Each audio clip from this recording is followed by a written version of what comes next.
इन जहाजों से तो अपनी हवाई ताकत कायम है ही, मगर वो नया जहाज कब आएगा? सर, लेटेस्ट न्यूज़ है, उस जहाज का डिजाइन सरकार तक जल्द पहुंच जाएगा। हिंदुस्तान में पिछले कई सालों से 2 साइंसदान फौजी हवाई जहाज का एक ऐसा डिजाइन तैयार कर रहे हैं जिससे हिंदुस्तान की हवाई ताकत बहुत बढ़ जाएगी। अगर हम ये डिजाइन बाहर के मुल्कों को पहुंचा दें तो हमें कई करोड़ रुपया मिल सकता है। खबर मिली है कि कुछ लोग और भी हैं जो इस हवाई जहाज के डिजाइन के पीछे हैं। हमारा काम सिर्फ इतना है कि सबसे पहले वो डिजाइन हमारे हाथ लगे।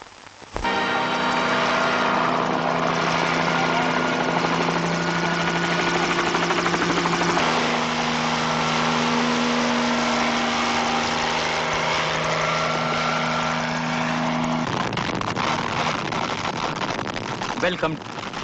श्याम, अकेले हो ना? हाँ। सुनो, खबर मिली है कि हिंदुस्तान एक ऐसे लड़ाकू हवाई जहाज का डिजाइन बना रहा है जो हमें चाहिए। 2 साइंटिस्ट 10 साल से उस डिजाइन पर काम कर रहे हैं। वो डिजाइन अनकरीब तैयार है, सरकार के हाथ में पहुंचने वाला है। तो वो डिजाइन हमारे हाथ में आना चाहिए। दीवान साहब, आपकी तकदीर खुल सकती है। 7 करोड़ रुपया आपको मिल सकता है। 7 करोड़ मुझे? वो कैसे? गौर से सुनिए। 2 हिंदुस्तानी साइंसदान हिंदुस्तान सरकार के लिए 10 साल से एक ऐसे हवाई जहाज का डिजाइन तैयार कर रहे हैं जिससे हमारे एयरफोर्स की ताकत बहुत ज्यादा हो जाएगी। वो डिजाइन तैयार है क्या? करीब करीब तैयार है और किसी वक्त भी भारत सरकार के हाथ लग सकता है और वो नया जहाज बन सकता है। अगर वो नया डिजाइन भारत सरकार के हाथ लग गया तो दीवान साहब, आपको 7 करोड़ रुपया नहीं मिलेगा और मुझे 50 लाख नहीं मिलेंगे। Thank you Shyam. मैं तुमसे वादा करता हूं कि ये डिजाइन भारत सरकार के पास कभी नहीं पहुंचेगा। मैं इसे जल्द से जल्द अपने काबू में कर लूंगा। थैंक यू दीवान साहब। जब वो डिजाइन आपके पास पहुंच जाएगा तो मैं भी आपके पास पहुंच जाऊंगा। Good luck. Good luck.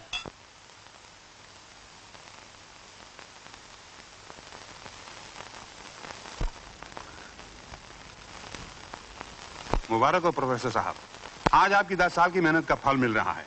यकीन नहीं आ रहा डॉक्टर साहब कि हमारी 10 साल की मेहनत इस छोटी सी माइक्रोफिल्म में आ गई है। मैक 3.5 मुबारक हो। ये आप ही के दिमाग का कमाल है कि आपने एक ऐसे हवाई जहाज का डिजाइन तैयार किया है जिससे हमारी वायुसेना की ताकत कई गुना बढ़ गई है। ये सब आपकी मदद से हुआ, जिसके लिए मैं आपका शुक्रगुजार हूँ। यहाँ के सब कागजात जला देने चाहिए और इसके बाद defence ministry. Good luck. Thank you.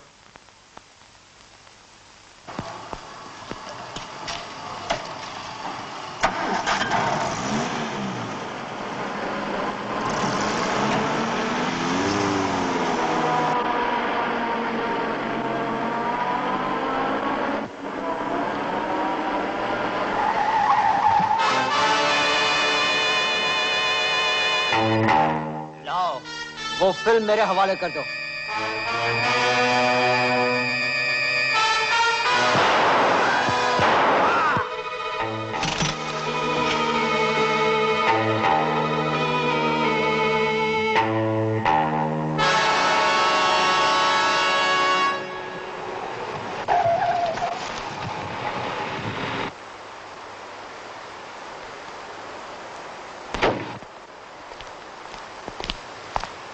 शाबाश हरीश। वो दोनों साइंटिस्ट? वो तो नहीं दीवान साहब, उनकी लाशें मेरी जेब में हैं। अच्छा, वो फिल्म? एक बात पूछो दीवान साहब, यकीन नहीं आता है कि इतनी छोटी सी चीज की इतनी बड़ी कीमत हो सकती है।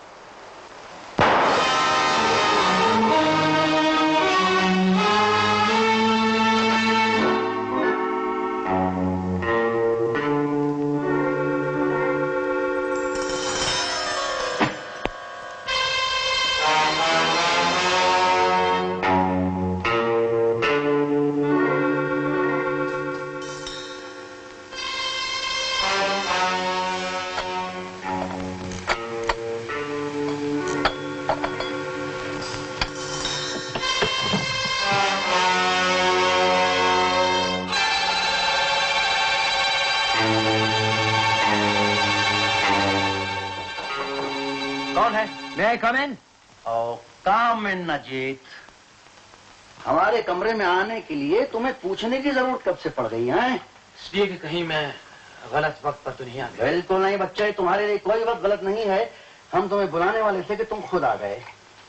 आज आप बहुत खुश नजर आ रहे हैं। ठीक है, तुमने बिल्कुल ठीक पहचाना। आज हम बहुत खुश हैं। चंद देशभक्तों की बेवकूफी की वजह से हमें बहुत बड़ा फायदा हो रहा है। कौन हो तुम?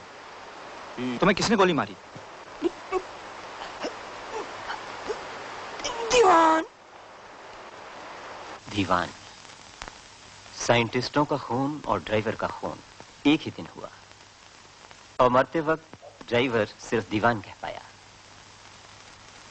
मुझे लगता है इन दोनों मर्डर्स का एक दूसरे से कोई कनेक्शन है, और इन दोनों मर्डर्स के पीछे दीवान नाम का कोई आदमी है।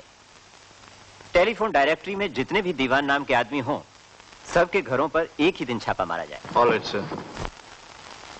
पिता पुरखों के जवाहरात हैं इंस्पेक्टर साहब। आप तो खामखा मेरा और अपना वक्त बर्बाद कर रहे हैं। देख लीजिए इसमें आपको क्या मिलेगा। हैं?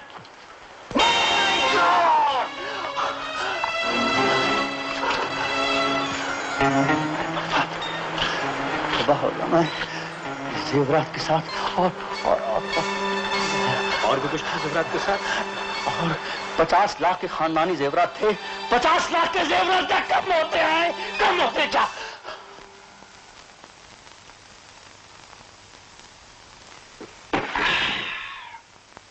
अजीत कहाँ है? वो घर में नहीं है। घर में नहीं? क्या आज आपने अपनी तिजोरी खोली थी? हाँ खोली थी।